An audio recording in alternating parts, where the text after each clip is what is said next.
श्री शिवाय नमस्तुभ्यम। हर हर महादेव। दोस्तों, शनिवार के दिन इस बार बहुत ही शुभ संयोग है। ऐसे में दीपक वाला उपाय जरूर से कीजिएगा। दीपक वाला उपाय आपकी जन्म जन्मांतर की गरीबी दूर करेगा और शनि दोष से मुक्ति दिलाएगी। जो व्यक्ति शनिवार के दिन इस दीपक वाले उपाय को करता है, उसके ऊपर सदैव भगवान शिव का हाथ बना रहता है और शनि की छाया उसके ऊपर बनी रहती है। कभी शनि दोष नहीं लगता है तो पूज्य गुरुदेव द्वारा बताए गए इस उपाय को बड़े ही ध्यान से सुनिएगा। चैनल दिव्य शक्ति को सब्सक्राइब जरूर से कीजिएगा। आप सभी को पता है कि कल है 24 मई 2025 का दिन और कल के दिन पड़ रही है ज्येष्ठ मास की शनि प्रदोष, जो कि शनिवार के दिन की पड़ती है। पूज्य गुरुजी ने कहा कि मात्र एक शमी के पत्ते का यह सबसे अचूक उपाय शिव महापुराण का आज के दिन करना बिल्कुल मत भूलिएगा। कोई आपकी कामना, कोई इच्छा पूरी नहीं हो रही होती है। कोई ऐसे कार्य हैं जिन्हें आपको पूरी दुनिया से कह करके देख लिया, सारी पूरी दुनिया के सामने हाथ फैला करके देख लिया। तो इस वाले उपाय को आज के दिन करना बिल्कुल मत भूलिएगा। जीवन में कभी किसी के सामने हाथ फैलाने की जरूरत नहीं पड़ेगी। पूज्य गुरुजी की कथा से सुन करके और समझ करके पूरे उपाय को बहुत आसान भाषा में आप सभी लोगों को बताऊंगा। परंतु उससे पहले आप सबसे बस एक छोटी सी प्रार्थना कि जो लोग पहली बार आए हैं, चैनल को सब्सक्राइब जरूर कीजिएगा और वीडियो को लाइक करके देवादिदेव महादेव का कोई सा भी प्यारा नाम कमेंट बॉक्स में लिखना मत भूलिएगा।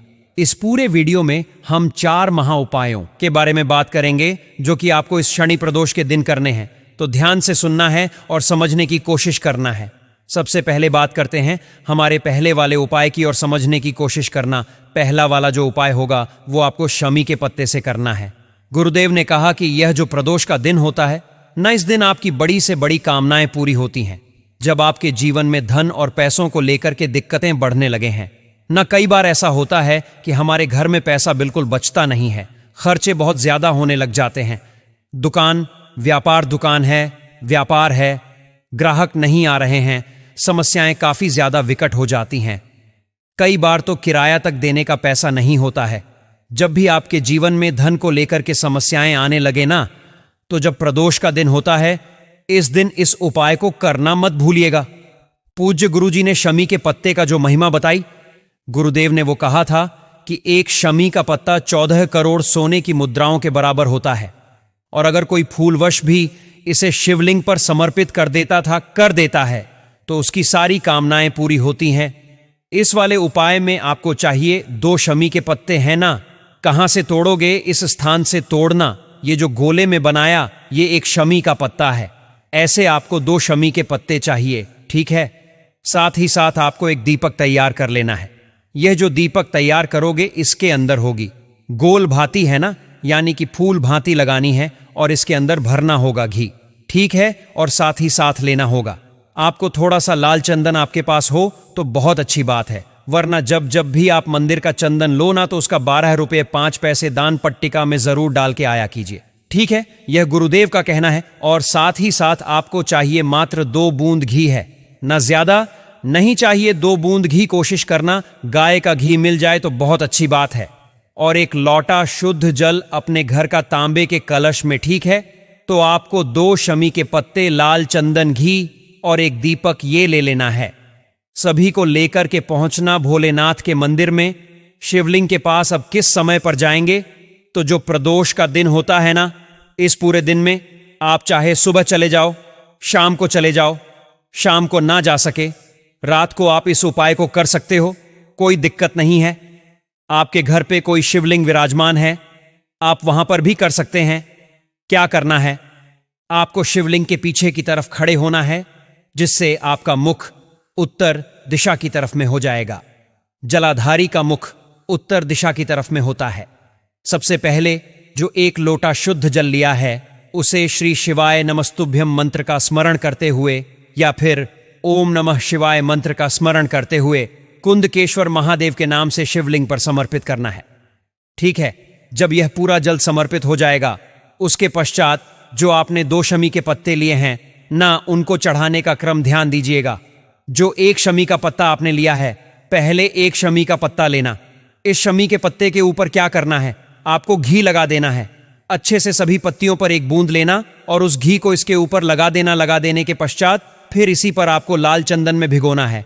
इस चीज का ध्यान रखना, शमी के पत्ते पर घी लगाकर इस पर आपको लाल चंदन लगाना है और जो पहला शमी का पत्ता है वो आपको माता अशोक सुंदरी के स्थान पर समर्पित करना है। पहला पत्ता माता अशोक सुंदरी के स्थान पर। इसी क्रम में दूसरा जो शमी का पत्ता होगा, घी और लाल चंदन लगा के उसे जो समर्पित करोगे उसका क्रम क्या रहेगा?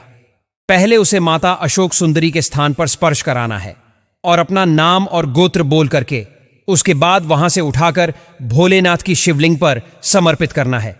अपनी कामना कहते हुए अपना दाहिना हाथ माता शोक सुंदरी वाले शमी पत्र के ऊपर रख के अपनी कामना अपने चित्त में चल रहे जितने भी सवाल हैं उन सभी को पूरा करने की कामना करके वापस घर की तरफ जब आप आएंगे तो शिवालय की चौखट पर उस एक दीपक को प्रज्वलित करके अपनी कामना बोलना कि बाबा, आज मैंने आपकी चौखट पर इस रोशनी की है, आप मेरे घर में धन की रोशनी कीजिए, मेरे घर में कभी भी मां लक्ष्मी जी की कृपा कम ना हो। ऐसी कामना करके आकर के देखिएगा, जो व्यक्ति प्रदोष के दिन इस उपाय को कर लेता है ना उसकी समस्त धन की समस्याएं दूर होती हैं। पूज्य गुरु जी का बहुत अद्भुत और अचक उपाय है, जरूर कीजिएगा। अब बात करते हैं हमारे दूसरे नंबर के उपाय की। देखिए, दूसरा नंबर का जो उपाय है ना, वो किन लोगों को करना है और वो सबसे ज्यादा खास और विशेष उपाय है। किन लोगों के लिए है वो चीज, ध्यान से सुनना कि अगर आपके घर में है ना संपदा की कमी है, वैभव की कमी है, ये किन लोगों के लिए करना है कि अगर आपके परिवार में मान-सान में कमी आ रखी है, परिवार की सत्ता नहीं बढ़ रही है कई बार, तो धन को लेकर के अगर आपकी समस्याएं बन जाती हैं, व्यापार अच्छा नहीं चल रहा है, किसी की उन्नति किसी की तरक्की नहीं हो रही है, या फिर आपको लगता है मां लक्ष्मी जी रूठी हुई है, परिवार में किसी तरीके की कोई खुशियां नहीं है, तो आज के दिन इस वाले उपाय को तो कर ही लीजिएगा।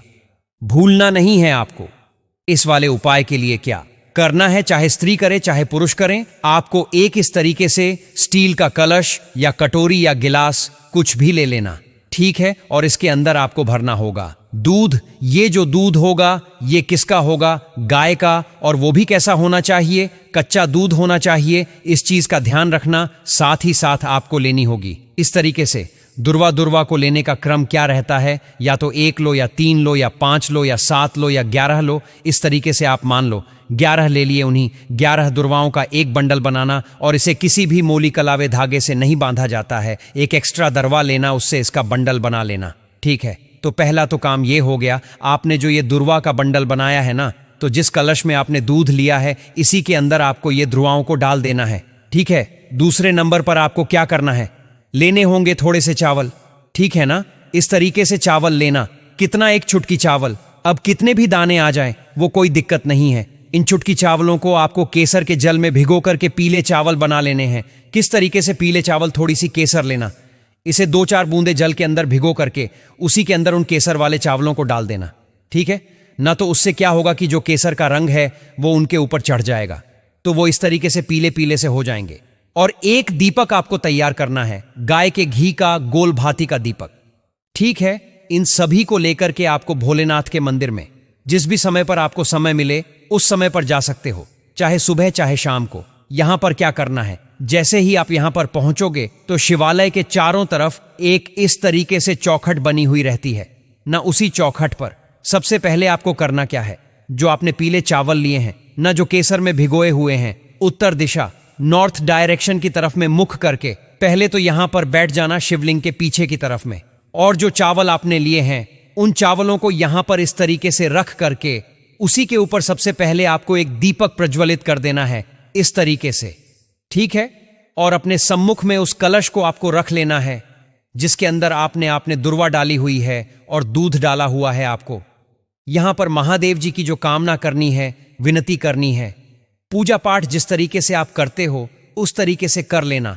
और करने के पश्चात इस दुर्वा के बंडल को उठाना, इसी दूध के अंदर आपको इस तरीके से डुबो करके और महादेव की शिवलिंग पर आपको छींटे मारना है। क्या करना है? दूध से छींटे मारना है। कितनी बार? 108 बार। लेकिन क्रम क्या रहेगा? जब आप पहली बार छींटे मारोगे, ओम महालक्ष्मी नमः, इस तरीके से मंत्र का स्मरण करना है। फिर इसके अंदर डुबोना है, फिर वापस छींटे मारना है। ओम महालक्ष्मी नमः ऐसे करके आपको 108 बार महादेव की शिवलिंग पर छींटे मारना है। और छींटे मारने के पश्चात जो भी जल बचता है, यहां पे दूध बचता है, बाबा से विनती और कामना करके जब आप घर की तरफ वापस जाएंगे तो किसी भी बेलपत्र पेड़ के नीचे या फिर किसी भी पीपल के नीचे या फिर तीसरा जो होता है वटवृक्ष के नीचे इसे संपूर्ण समर्पित कर देना। दीपक को यहीं पर छोड़ करके आ जाना। गुरुदेव ने कहा, उस दिन के बाद से जो चमत्कार घर में होंगे ना, वो आप खुद से देखिएगा। पूज्य गुरुजी का बहुत अद्भुत और अचक उपाय है, जरूर कीजिएगा। और ये तीसरे नंबर का उपाय जो मैंने आपको बताया था कि अगर आपके परिवार में कोई भी व्यक्ति है जो काफी समय से नौकरी की तलाशी कर रहा है, नौकरी नहीं लग रही है, चाहे वो सरकारी हो चाहे वो प्राइवेट नौकरी हो, लेकिन नौकरी को लेकर के उसके साथ में बहुत ज्यादा समस्याएं बनी हुई है, ठीक है, या फिर वह कोई कार्य करना चाहता है या फिर कार्यों में बाधाएं बहुत ज्यादा आ रही हैं, जैसे नौकरी के कार्यों में भी आ रही होती है, तो आपकी कार्य सिद्धि के लिए और अपनी कामना की पूर्ति के लिए इस वाले उपाय को करना मत भूलिएगा। करना क्या है, थोड़ा सा लेना होगा आपको, लाल चंदन थोड़ा सा ही लेना होगा आपको, पीला चंदन, ठीक है, एक एक छुटकी और 5 बेलपत्र लेने हैं जो कहीं से भी खंडित कटे फटे ना हो, और एक लोटा शुद्ध जल के साथ में भोलेनाथ के शिवलिंग के पास में जाना है। आपको यहां पहुंचकर शिवलिंग के पीछे की तरफ खड़े होना, जिससे आपका मुख उत्तर दिशा की तरफ में हो जाएगा। सबसे पहले एक लोटा शुद्ध जल भोलेनाथ की शिवलिंग पर समर्पित कर देना। श्री शिवाय नमस्तुभ्यम मंत्र का स्मरण करते हुए किन के नाम से करोगे? रंगेश्वर महादेव के नाम से, ठीक है, रंगेश्वर महादेव के नाम से जल समर्पित करना।